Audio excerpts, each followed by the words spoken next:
So we have looked at why housing is important. But do we need a housing policy to provide housing for all the people? Is it something which government should provide, or is it something which private individuals have to take care or groups have to take care themselves? Concerns about affordable housing are old.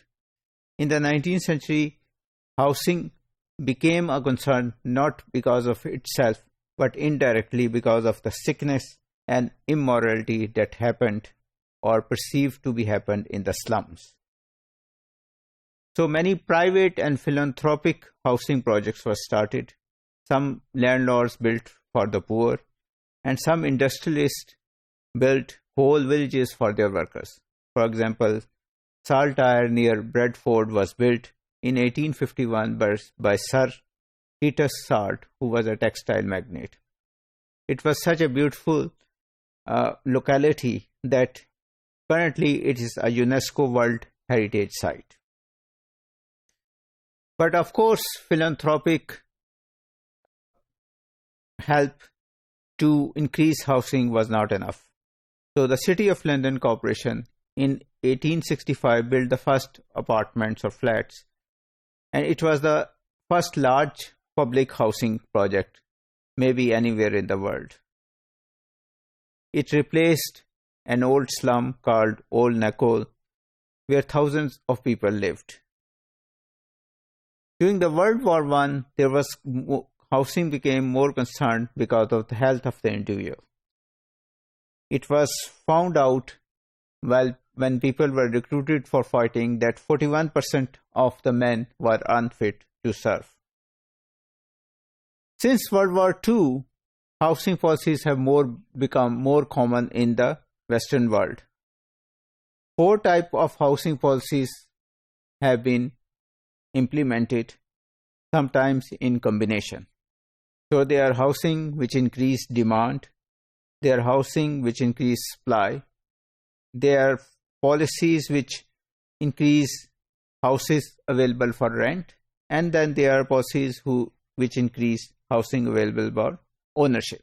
So let's look at housing policies which increase the demand, meaning thereby they make more money available for the people to buy houses.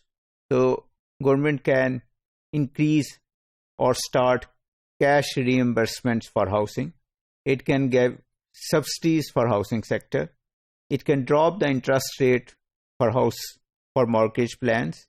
Mortgage is in fact those loans which are taken for housing. So if the interest rate is dropped, of course more people are likely to buy. Then there were constraints relating to owned housing can be removed. So all these different policies can be taken to increase the demand of housing. If you look at the increasing the supply side, that is bringing more houses to the market, what the government can do is it can increase municipal housing, meaning thereby building more houses by the local authorities. It can give subsidies to the contractors who can build more houses, or raise the quality standards so that better houses are built. Similarly, there are policies which can increase the demand side in terms of rental housing and supply side in terms of rental housing. Communism gave a boost to housing. So Western countries were initially not concerned, or little less concerned, but communists were more concerned. And these communists have a little edge in terms of building homes because all the land was state land. There were no property rights under communism. So no question about ownership. State was the only player. So state was financing and building. And since there was no competition, so the housing was very standardized with not much amenities in the housing. There was central rent control, central planning, limits on space that a person is entitled, and no link between the buildings at the neighborhood, which was standardized. So everywhere, whether it was Cuba or Romania or USSR, similar type of housing was built.